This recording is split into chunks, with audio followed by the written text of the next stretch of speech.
hermanos, buenos días. Vamos a empezar nuestro estudio del día de hoy.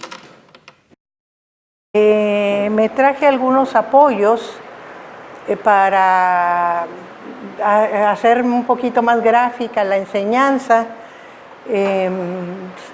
Ya hay bastantes jóvenes. Los jóvenes generalmente que no han estado en otras clases de escuela dominical conmigo, no tienen algo de que los demás ya tienen. Por ejemplo, la cuestión de cómo estaba el tabernáculo y cómo estaba el templo, ¿verdad? Que puede ser nuevo para ellos, aunque la Biblia lo explica, pero no es igual verlo, o leerlo, oírlo en palabras que en imágenes, ¿verdad? Entonces quiero hablar un poquito de eso en su momento. Por lo pronto vamos a empezar con la lectura y voy a empezar aquí por mi lado derecho. Entonces capítulo 6, versículo 1, por favor.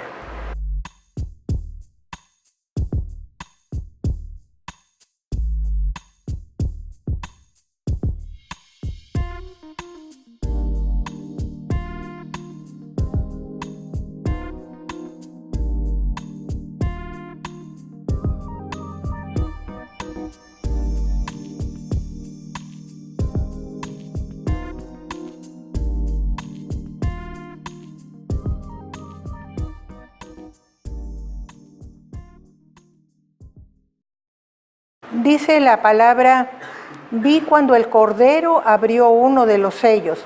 Recordemos que el libro que estaba en las manos de Dios, en la mano derecha de Dios, había sido entregada al Cordero, que era el único que tenía autoridad y poder para abrir y mirar lo que había escrito en el rollo. Y la escritura habla de rollo y habla de libro y a veces hay confusión al respecto. Por eso, aunque muy humilde, quise traer una muestrecita de lo que era un libro en aquel tiempo. Era algo como esto. En dos soportes se hacía un rollo que se iba abriendo y se iba leyendo, ¿verdad? De esa manera, esos eran los libros en la antigüedad, ¿verdad? En el tiempo de Jesús, en el tiempo de Pablo, en el tiempo último de Juan, que es el último de los apóstoles, ¿verdad? Y ese rollo que tenemos nosotros aquí en Apocalipsis, como este papel, estaba escrito por dentro y por fuera. Cuando se iba leyendo, se iba enrollando lo que ya se había leído, para que se facilitara, ¿verdad? Y yo hice uno chiquitito, porque la palabra que viene en griego en el Apocalipsis significa librito, ¿verdad? Quiere decir que para lo que se usaba, que eran de este tamaño, pero todavía en las sinagogas los hay.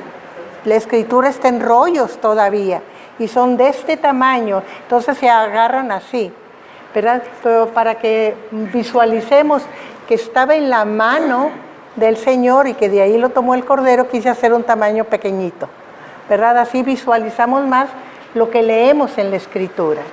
Bueno, esa es una cosa que... Sí, pastor. Hermana, ¿y los sellos cómo iban abriéndose uno por uno? Sí, porque dicen los eruditos que posiblemente cada sección tenía un sello. Entonces, por ejemplo, cuando estaba nuevo tenía el primer sello, cuando se iba apenas a abrir, lo tenía aquí, lo quita el sello. Recuerden que los sellos eran de lacre, no sé en aquel tiempo si ya eran de lacre, en la Edad Media eran de lacre. Pero en ese tiempo no sé, pero debe ser alguna resina que se mantenía dura, no permitía que se abriera, pero era posible quitar o quebrar, ¿verdad? Entonces iba quitando uno, lo iba abriendo, déjenme voltearlo para este lado, bueno, así, lo iba abriendo y venía el otro sello. Entonces cuando se leía esa sección, para poder abrir la que seguía, había que quitar el otro sello y abrir otra parte, y así hasta llegar al último sello, ¿verdad? Esa es la explicación que dan los eruditos, porque iba quitando sello por sello, ¿verdad? En aquel, algunos traductores o exégetas o comentaristas de la Biblia no le llaman el rollo ni el libro así separado, sino el rollo del libro, para que la mente moderna lo pueda captar, ¿verdad? Pero era un rollo, pero ese rollo era el libro. Así eran los libros de aquella época, ¿verdad? Entonces, y recordemos, ahora que vimos lo de las iglesias, que primero los rollos eran en papiro, o sea, la fibra del vegetal, de la planta que crece mucho en Egipto, el papiro, pero luego empezaron a hacerse en cuero, en lo que se llamó pergamino, y ya vimos por qué, porque se originó en la ciudad de Pérgamo, que tenía una gran biblioteca. Ahí nos damos cuenta cómo en lo que era la provincia romana de Asia, había una cultura superior en el tiempo de los romanos, cuando Grecia había decaído a causa de la conquista romana, ¿verdad? Eran esclavos, ya eran siervos los griegos, entonces la cultura creció en otras partes. Bueno, ya habiendo visto eso, vemos la apertura del primer sello. ¿Qué tan cerca estaba Pérgamo de Atenas? Pues recordemos que en el último, para visualizar, pero tenemos Turquía aquí, Turquía está aquí, y tenemos aquí el mar Egeo, y aquí donde termina hay un estrecho, que es el Bósforo, y aquí empieza lo que es Macedonia, y aquí está Macedonia, y abajito de Macedonia está Grecia, ¿verdad? Está Grecia. Luego hay toda una sección grande y luego sigue la otra península larga que es Italia. Aquí en esta parte es donde están los países balcánicos, está Francia, ¿verdad? Entonces, hasta acá está Italia, o sea, tenemos Italia, tenemos Grecia, y aquí pegadito a Grecia tenemos la provincia de Asia, que son estas iglesias que vimos y de lo que está hablando Juan, ¿verdad? Entonces, Pérgamo y Tarso también eran ciudades universitarias, ¿verdad? Por la cantidad de desarrollo cultural que habían alcanzado. Por eso Pablo tenía toda la cultura griega y tenía toda la cultura judía, ¿verdad? Por eso era el elemento especial, con su conocimiento judío muy profundo, para llevarla al medio gentil, ¿verdad? Que eran los de habla griega, ¿verdad? Recuerden que el griego se hablaba en todo el mundo, desde la conquista de Alejandro, era la lengua culta. Los pueblos que no hablaban el griego eran los bárbaros, ¿verdad? Porque eran incultos, y en esos pueblos están los hermanos para este tiempo, ¿verdad? Que no hablaban todavía la lengua griega. Todos los que hablaban la lengua griega eran pueblos cultos, ¿verdad? Entonces vemos la apertura, empieza la apertura de los sellos del libro, o sea, del rollo. Dice, y vi cuando el Cordero abrió uno de los sellos. Entonces el Cordero agarra el libro, quita el sello, y en el momento en que quita el sello, el Cordero, o sea, Jesucristo, dice, oí a uno de los 4 seres vivientes decir, como con voz de trueno, ven. Y luego dice, y mira. Y muchos eruditos dicen que este ven no se refiere a Juan, que es el profeta que nos está hablando de esa profecía, sino que se refiere a lo que descubre el sello. O sea, más adelante nos dice que viene un caballo blanco, entonces la orden de ven es para el jinete que tiene el caballo blanco. Ven. Y entonces luego dice, y mira. Entonces y mira, muchos dicen que es tardío el agregado, que en los manuscritos más antiguos no aparece, pero para explicación de que Juan tiene que enterarse, está anotado, que no es en todos los manuscritos que se encuentra. Dice, y miré, dice la lectura. Si nosotros quitamos ese y mira, diría ven, y entonces Juan dice, y miré, y he aquí un caballo blanco, y el que lo montaba tenía un arco, y le fue dada una corona, y salió venciendo y para vencer. Nosotros vemos aquí que la orden viene de arriba, ¿verdad? Porque uno de los seres vivientes, que son los que están cerca de Dios, es el que da la orden de salir al caballo. Y esta primer rotura de sello ha dado mucha confusión a la iglesia. En los primeros tiempos se pensó que representaba a Jesucristo, porque tenía un caballo blanco. Jesucristo en el Apocalipsis más adelante dice que viene en un caballo blanco y que tiene una corona.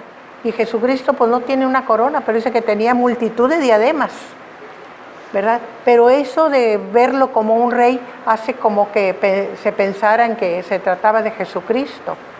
Pero una cosa que nos hacen ver eruditos que han profundizado más el tema, dicen que toda la apertura de estos 4 primeros sellos son juicios de Dios. Juicios de Dios. Y que los 4 primeros sellos forman una unidad de juicio. Entonces, no puede ser, dicen, haya otras razones de peso para pensar que no se trata de Jesucristo, porque tenemos a Jesucristo ya representado en el Cordero que está abriendo los sellos.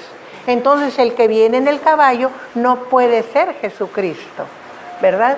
Entonces, lo que los eruditos explican es que representa al anticristo y quiere aparecer tan parecido al Señor que se disfraza como el Señor, ¿verdad?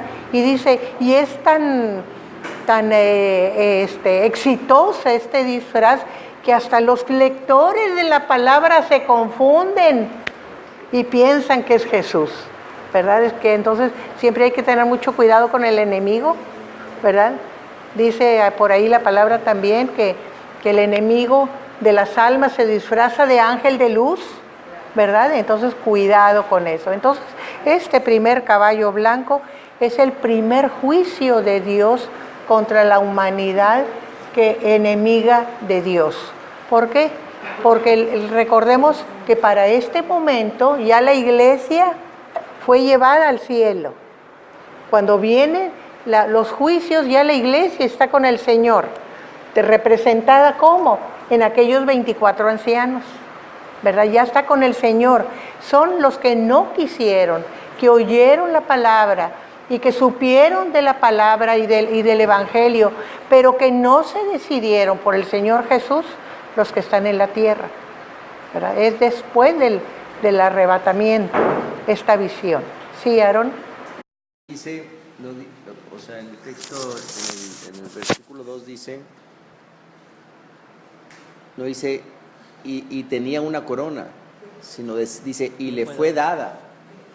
O sea, es como, es un poder delegado, transitorio, pero él no tiene el poder. Bueno, sino que le es conferido. Lo tiene, pero recuerden que es un elemento de juicio.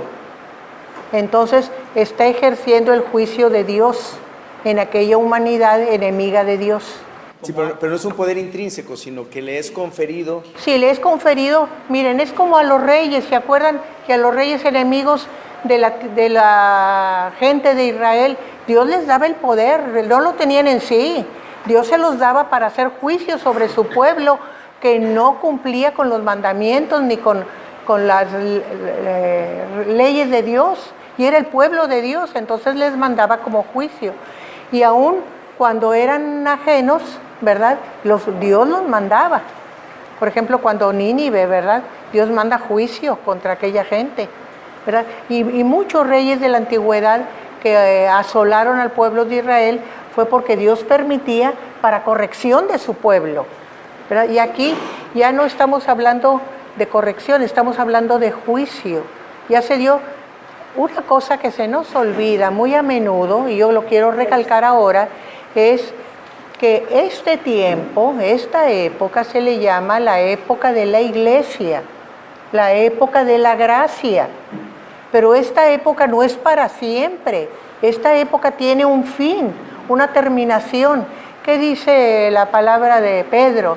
Dice que no es tardanza, sino que es paciencia de Dios para dar oportunidad a que más se conviertan, a que todos se conviertan, ¿verdad? Y tengan la salvación. Pero muchos va a haber que no querrán y oirán y dirán, ay, estos piadosos, tan necios, ¿verdad? ¿Para qué nos preocupamos si estamos tan a gusto, tan cómodos? ¿Verdad? Y aunque oyen, pero no responden al Señor.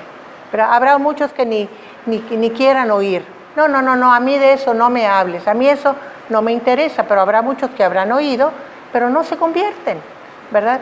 Entonces, de esa gente, de esa humanidad que nunca quiso nada con el Señor y que oyó y que no le importó, es la que va a recibir el juicio. La iglesia ya no está, el Espíritu Santo ya no está. ¿Recuerdan cuando vino el Espíritu Santo sobre toda carne? El día de Pentecostés. Antes eran chispazos en el Antiguo Testamento de presencia del Espíritu Santo. El Espíritu Santo vino hasta Pentecostés, después de que el Señor ascendió al cielo. Ese es el tiempo de la iglesia, la conversión, porque la conversión la hace el Espíritu trabajando en nosotros, pero a veces le cerramos la puerta al Espíritu. Pero cuando es el arrebatamiento, la iglesia se va con el Señor, el Espíritu Santo vuelve a su lugar y entonces la humanidad que queda es la que va a recibir el juicio, ¿verdad? Entonces esto es necesario aclararlo porque no está la iglesia en el mundo ya está con el Señor, ¿verdad? Y no nada más está con el Señor en espíritu, ya está con un cuerpo glorificado con el Señor. Y eso lo vamos a ver aquí, la diferencia, ¿verdad? Entonces dice que, ¿verdad? Viene en un caballo blanco, el que montaba tenía un arco. El arco siempre significa guerra, ¿verdad? No significa paz. El Señor cuando viene, lo que trae es la espada de su boca, que es la palabra de Dios. Es lo que trae cuando viene montado en su caballo blanco. Pero aquí trae un arco de guerra, ¿verdad? Y dice, y le fue dada una corona, o sea, tiene poder para ejercer en la tierra, ¿verdad? Y salió venciendo y para vencer. Es el tiempo del anticristo. Dios manda como juicio el anticristo. Este es el enemigo acérrimo del Señor, ¿verdad?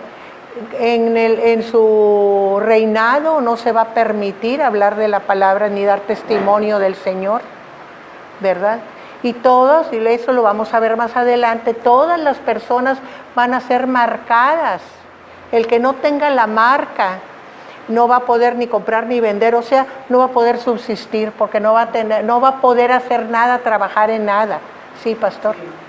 Si ya no está la iglesia para este tiempo, ¿a quién va? Dice, salió venciendo y para vencer. ¿A quién? Contra el Señor. O sea, va a vencer ahorita vamos a ver que surgen gentes que se convierten esto ya empezó la gran tribulación. Estamos en el tiempo, se acabó el tiempo de la iglesia, el tiempo de la gracia y empieza el tiempo de la gran tribulación. Entonces, en este tiempo de la gran tribulación vamos a encontrar gente que había oído y no se había decidido. Pero cuando vea lo que es, lo que sucede con los juicios de Dios, va a reaccionar. Y eso es lo que vamos a ver. Pero no se me adelante. No, hay algo sin querer hacer controversia, sí. Hermanos, pero hay algo que siempre me ha hecho ruido, en el sentido de que si la iglesia ha sido arrebatada y el Espíritu Santo juntamente con ella, entonces ¿cómo puede haber conversiones? Ahorita si lo vamos a ver. Dice, ¿verdad? Sí. Que el Espíritu es el que convence de pecado, justicia y juicio y que nadie puede venir a Cristo si no es por el Espíritu. Es un efecto tardío del trabajo del Espíritu, porque aquella gente que se convierte había oído, pero no había querido responder, sino que se ve obligada a responder cuando ve la realidad que tiene.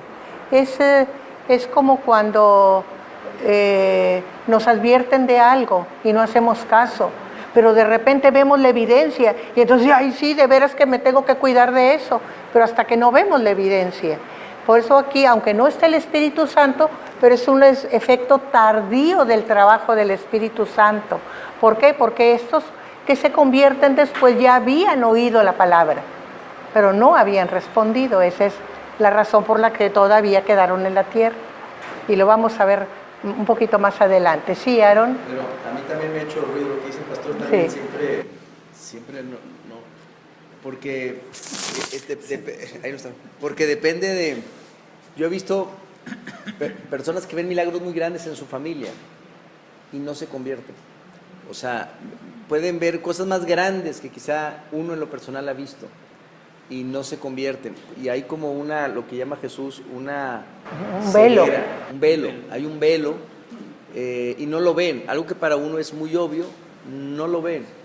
Entonces, y ese velo lo quita el Espíritu Santo. O sea, no lo puedes ver con la mente humana tradicional, la que todos tenemos, sino que es una visión espiritual que alcanza a ver cosas que la mente humana normal no ve. Y porque sí, me ha tocado ver, o sea, sanidades de cánceres o cosas sobresalientes. Y la persona le va a buscar una salida. El ateo o el religioso va a buscar una salida para no enfrentarse con tomar una decisión con Jesús. Es decir, o no lo ven. O no le conviene, hermano. Hay una cosa muy curiosa, que a veces las conveniencias de tipo social, de tipo religioso, lo que sea, son más fuertes. Mire, Ramiro me da un testimonio ahí en su barrio. Ahí en su barrio, su casa fue una célula de evangelización y entonces una vecina llevó a la hija porque el marido era diabético, ya tenía un hijo que nació diabético y la última niña presentaba rasgos de que tenía azúcar también, recién nacida, chiquitita. Y dice que estuvieron orando por ella y estuvo orando y de repente en uno de los exámenes salió sana la niña. ¿Y ustedes pensarían que se convirtió la familia? No, fueron a la iglesia católica a dar gracias. ¿Por qué?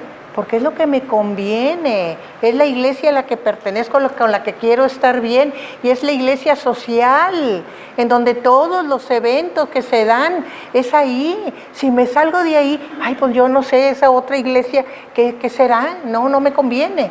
Entonces muchas veces es conveniencia, y es conveniencia social, y es una cuestión de cultura, es la cultura que nos rodea y no la queremos dejar. Pero no queremos sacrificar esa cultura mundana por las cosas del Señor. Entonces mucho vamos a encontrar por qué la gente no se convierte, como dice Aarón, a pesar de las cosas grandiosas que Dios hace en su vida. Por eso el corazón sensible, el corazón que se abre, porque recordemos que Dios y el Espíritu Santo como Dios es muy respetuoso de nosotros, nos ayuda, nos invita, nos abre, nos despeja la mente, pero no nos obliga. Nosotros tenemos que decidir darle el sí al Señor o darle la espalda. Eso es cuestión de nosotros. Entonces ahí está la importancia de ser sensible a las cosas espirituales, ¿verdad? Vamos a seguir ya con este preámbulo, ¿verdad? Vamos a seguir. Y dice, y cuando, entonces va a vencer, va a establecer su dominio, su reino, puesto que trae corona de rey, y va a hacer su voluntad sobre los habitantes de la tierra, ¿verdad? Entonces ya si es el anticristo, es el enemigo mayor del Señor. Dice, cuando abrió el segundo sello, oí al segundo ser viviente que decía, ven, o sea, está dándole una orden de salida. Y salió otro caballo bermejo, y al que lo montaba fue dado poder de quitar de la tierra la paz. O sea, muchas veces, voy a poner un ejemplo, como Suiza no nos interesa la guerra. Y a pesar de que hay una guerra mundial, yo digo no. Y no me meto y no me comprometo ni para favor ni en contra. Eso es buscar la paz. Una paz un poquito convenenciera, ¿verdad? Siempre le critican a Suiza que no se puso de parte de la justicia, ¿verdad? Sino que se mantuvo sin intervenir. Pero hay ocasiones en que hay que buscar la paz. Pero aquí se le dio poder para quitar la paz de la tierra y que se matasen unos a otros. O sea, que todo mundo estuviera en guerra unos contra otros. Entonces aquí ya vemos la matazón. Ya vemos ese juicio tremendo que se está haciendo en la tierra. Y se le dio una gran espada.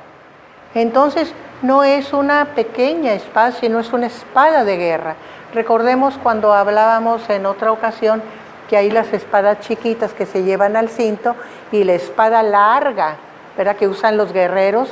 En la Edad Media lo vimos muy bien con los caballeros, que traían su espada, que era una espada tremenda, ¿verdad?, que a distancia alcanza, que es la espada de guerra, una gran espada, dice la palabra, ¿verdad?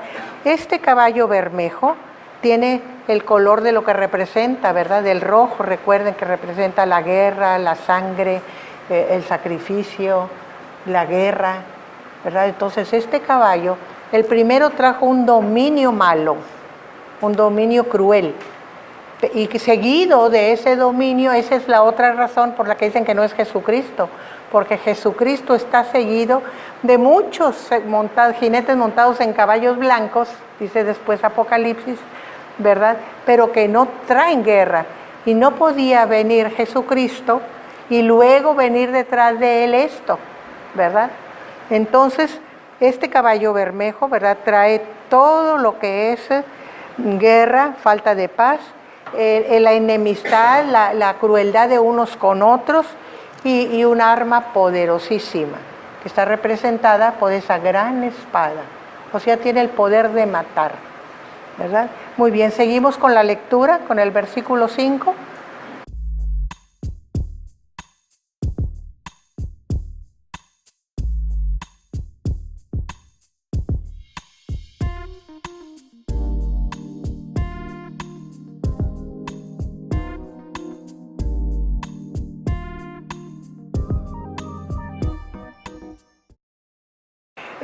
Aquí nosotros vemos algo especial. Dice que cuando abrió el tercer sello, se oyó al tercer ser viviente, y nosotros nos vamos dando cuenta cómo cada uno de los seres vivientes va encargándose de anunciar el juicio que sigue después de la apertura del sello correspondiente, ¿verdad? Y dijo, ven, y miré, y aquí un caballo negro, y el que lo montaba tenía una balanza en la mano. Vamos a pesar, vamos a medir el alimento. Si ustedes se dan cuenta, el trigo y la cebada representan alimento. Y de alguna manera, aunque la cebada también en los pueblos pobres es alimento para las personas, hacen pan de cebada los pobres y pan de sorgo. En África el cereal es el sorgo, ¿verdad? Entonces significa la alimentación. El trigo para los humanos, de alguna manera la cebada para las bestias.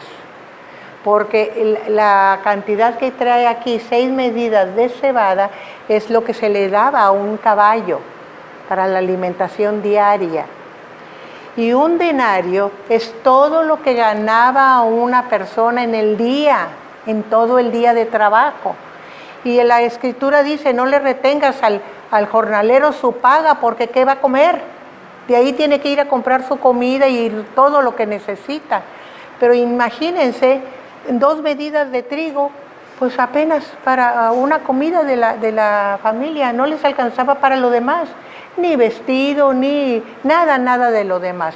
Que aceite, que vino, que lo demás no alcanzaba, nomás alcanzaba para un poquito de comida, la comida del día, y se acabó. ¿Qué representa esto? Representa hambre. Iban a sufrir hambre.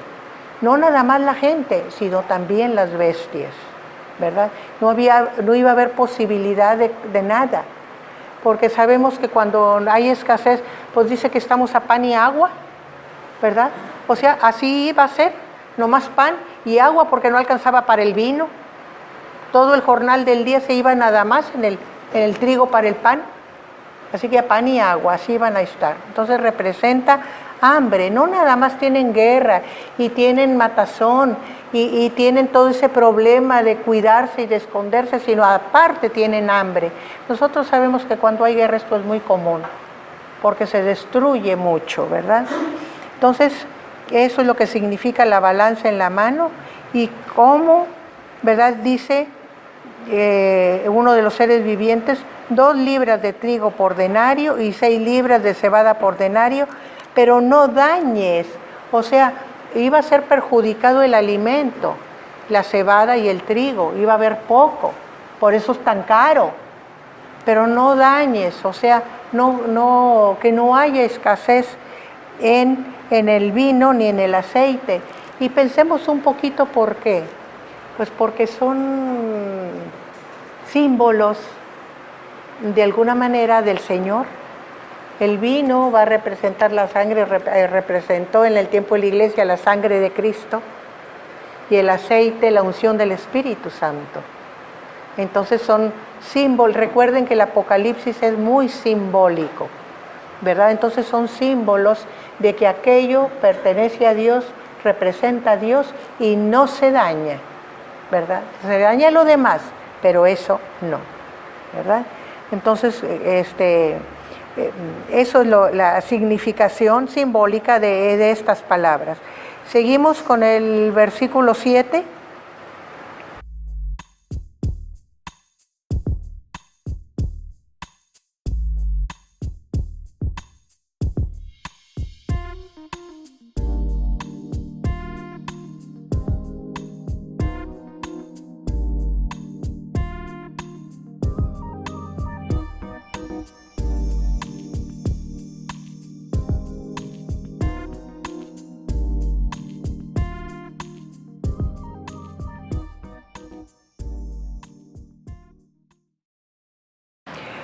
Entonces el versículo 7 dice: y cuando abrió el cuarto sello, oí la voz del cuarto ser viviente que decía: ven.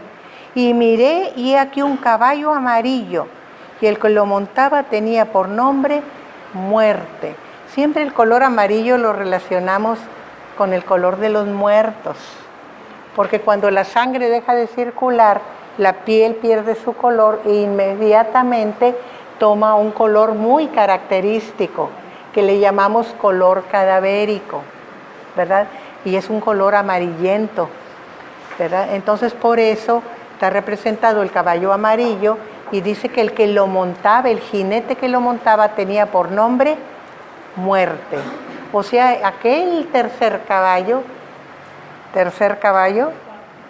el cuarto caballo, tenía por nombre Muerte, ¿verdad? ¿Y qué dice que lo seguía? El Hades, o sea, el infierno, porque aquí no nada más es el sepulcro, significa el infierno, o sea, lo bajo, lo profundo, lo oscuro, ¿verdad? Dice: y le fue dada potestad sobre la cuarta parte de la tierra para matar con espada, con hambre, con mortandad y con las fieras de la tierra. Aquí nosotros vemos como un resumen de todo lo que está sucediendo con estos juicios, que son los 4 primeros sellos, ¿verdad? Son juicios que manda Dios para que vengan a ejercer su poder sobre la tierra. ¿Y por qué digo que es un resumen? Porque dice que para matar con espada, ya vimos que el primer sello, la guerra, y traía espada, ¿verdad? Y luego con hambre, ya también vimos que el segundo caballo traía hambre, y con mortandad. ¿Por qué? Porque cuando hay hambre, cuando hay guerra, cuando hay mucha gente que muere, viene en epidemias. En aquella época era muy común que cuando había muchos cadáveres, la putrefacción de los cadáveres que no alcanzaban a ser sepultados producía pestes, ¿verdad? Los microbios de la putrefacción entraban, se diseminaban por el aire, entraban en las personas y causaban mortandad. Se les llamaba peste. Luego ya la palabra peste tuvo otro significado, porque ya fue resultado de una enfermedad específica. Más tarde, ya hablamos de la Edad Media, pero en ese tiempo la mortandad era por esa causa, demasiados cadáveres. Cuando los pueblos empezaron a avanzar un poquito, ya no los dejaban porque se daban cuenta del efecto, entonces los amontonaban y los quemaban cuando no había posibilidad de enterrarlos, ¿verdad? En tiempos más modernos se hace fosa común, porque no hay manera de enterrarlos individualmente. Aquí nosotros como ciudad tenemos la experiencia en 1918 de lo que se le llamó la influenza, que es una gripe asiática que apenas llegó a México, llegó a Monterrey, y dice que llegó un día, yo lo tengo eso puesto en el libro que hice sobre la historia de la iglesia metodista aquí, que todo el trasfondo de la iglesia metodista pues viene a la constitución de la Trinidad como la primera iglesia. Entonces en la historia de la Trinidad está eso. En 1918 hubo un día, había muchos muertos, o 5, 6, 7, todos los días había muertos, hasta que llegó el momento en que ya no había féretros, ya no había dónde sepultarlos. ¿Qué hacían las personas? Nomás sacaban a su muertito a la banqueta para que en carretones vinieran y los recogieran, porque ya no se podía. Y hubo un día en que hubo 100 muertos. Recuerden, en aquel tiempo, a principios de siglo, 1918, había muy poca población, todavía era muy rústico todo esto, ¿verdad? Entonces se tuvo que hacer la fosa común porque no se podía enterrar individualmente, ni siquiera tenían facultad las familias de ocuparse, porque estaban ocupados con los enfermos, ¿verdad? Entonces el que se moría pues a la banqueta y que lo recoge el carretón y lleve y lo amontone y lo echen a la fosa común. ¿Por qué? Porque había que evitar la peste, ese efecto de la putrefacción de los cadáveres, ¿verdad? Entonces nosotros vemos esto aquí, ¿verdad? Que vamos viendo como ese último caballo, como que dice, no se queda nadie, todos se me van. Y aquí dice que la cuarta parte de la población del mundo se fue, ¿verdad? Se fue en aquella mortandad de ese último caballo amarillo, y no nada más por efecto de los hombres, ¿verdad? Del mal gobierno, de la crueldad, sino hasta las fieras. ¿Por qué? Porque cuando hay despoblado, ¿qué pasa? Las fieras se van apropiando del terreno que les quitamos. Entonces van proliferando y van adueñándose. Dicen que cuando Israel se quedó vacío, las fieras no dejaban a la población que llegaron ahí. Cuando sacaron a Israel para Babilonia, ¿verdad? En el exilio, llegaron otros pueblos. ¿Por qué lo hacían así? Porque cuando estamos en lo que conocemos somos bien valientes, porque conocemos el terreno. Pero cuando nos llevan a terreno extraño, pues tenemos primero que conocernos, sabemos cómo movernos. Esa era la estrategia. Y trajeron gente para Israel y no prosperaba la gente porque las fieras los destrozaban. Porque se habían adueñado las fieras de la tierra. Y eso es lo que sucede cuando baja la población, ¿verdad? Entonces, no nada más por el hombre, sino aún por las fieras de la tierra. Y hasta aquí vemos los juicios de Dios. Estos 4 primeros caballos traen juicios desde el cielo, porque ¿quién manda la orden de que ven a los caballos? Uno de los 4 seres vivientes por turno, o sea, viene del cielo. Pero ahora vamos a ver algo diferente. Y dice, y cuando abrió el 5.º sello, vi bajo el altar las almas de los que habían sido muertos por causa de la palabra de Dios y por el testimonio que tenían. Entonces son muertos recientes, muertos en la gran tribulación. ¿Qué quiere decir esto? Quiere decir que cuando vieron los juicios de esos 4 jinetes que el Señor mandó, dijeron, si era cierto lo que nos decían. Hoy es el día. Hoy es el día, aprovéchalo. Es el día de tu salvación. No endurezcas tu corazón como los rebeldes en el desierto. Hoy es el día. Y la palabra también les decía, porque llegará el día en que buscarán al Señor y no lo encontrarán, ¿verdad? Entonces, esa gente que está sufriendo todas estas calamidades de los 4 jinetes, que son juicio de Dios, dicen, tenían razón los que nos predicaban. Y entonces, en ese volver en sí, ese quitarse el velo, como decía Aarón, dicen, era verdad. Tenemos que reconocer al Señor.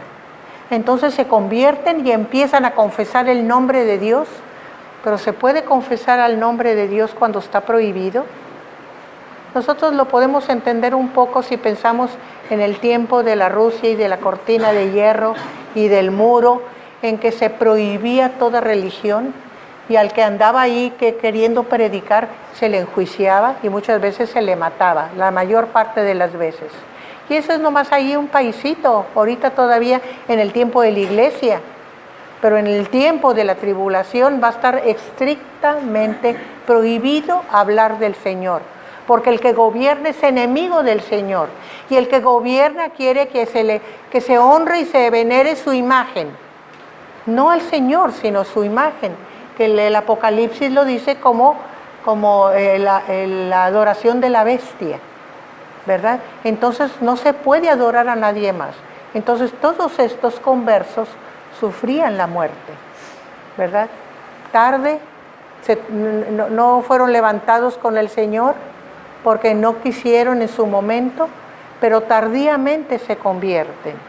Y entonces estos que tardíamente se convierten, como dice el versículo el 9, dice, ¿dónde están sus almas? Bajo el altar, bajo el altar. No están en el lugar privilegiado que tiene el Señor, sino están bajo el altar. Y yo quise traerme estas ayudas visuales, porque para que entendamos, había 2 altares en el templo, y en el tabernáculo primero y en el templo. Había el altar de los sacrificios, que estaba aquí, afuera del tabernáculo, y había el altar del incienso. Este es un plano del tabernáculo que estaba junto al velo del altar. Este es el altar del incienso. En esta figura lo vemos adentro, aquí quizá de lejos no se ve, pero esta es la cortina que separa el lugar santísimo del santo, y pegadito al velo, junto al lugar santísimo, está el altar del incienso. En imágenes más grandes, este es el altar del incienso, este es el altar de los sacrificios. Aquí se quemaban las ofrendas, los holocaustos, aquí se quemaba el incienso y las sustancias aromáticas que dice la Escritura que representaban las oraciones de los santos, ¿verdad? Entonces dice aquí la palabra que aquellas almas de los que murieron en la gran tribulación estaban bajo el altar del incienso. Aquí los encontrábamos. Y quiero decirles una cosa, cuando nosotros vemos esa imagen, entonces ya tenemos otra visión de aquel lugar en donde estaba Juan. Porque ¿qué era cuando empezamos a ver esta sección? Era el lugar del trono, la sala del trono de Dios, con todo su consejo, los 24 ancianos y los 4 seres vivientes. Pero ¿qué tenemos ahora? ¿Qué está viendo Juan? Juan está viendo un templo, porque en aquella sala hay un altar. Entonces ya se transformó aquella sala en un templo. Y en ese templo hay un altar, y debajo del altar están las almas de los que murieron durante la tribulación, ¿verdad? ¿Y qué pasa con ellos? Dice que habían muerto, de los que habían muerto por causa de la palabra de Dios y por el testimonio que tenían. O sea, ellos aceptaron la palabra de Dios y testificaban, o sea, daban su testimonio. Entonces, para callar su testimonio, para cerrar su boca, fueron muertos, ¿verdad? Vamos a seguir con la lectura, hasta ahí llegamos.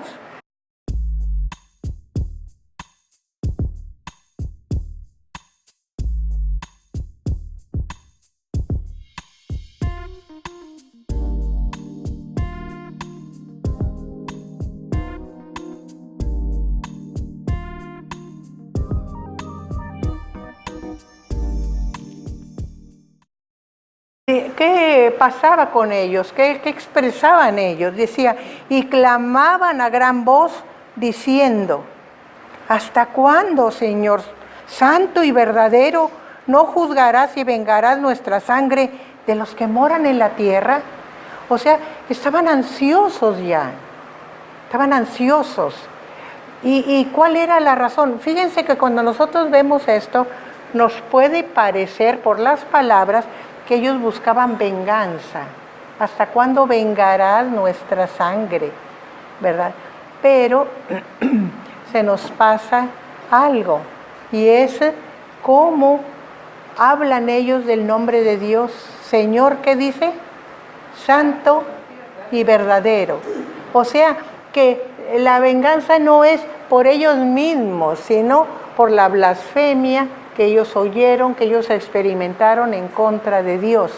Recordemos que es el gobierno del anticristo, y el anticristo, todo lo que se refiere a Dios está prohibido. Entonces blasfemaban el nombre de Dios.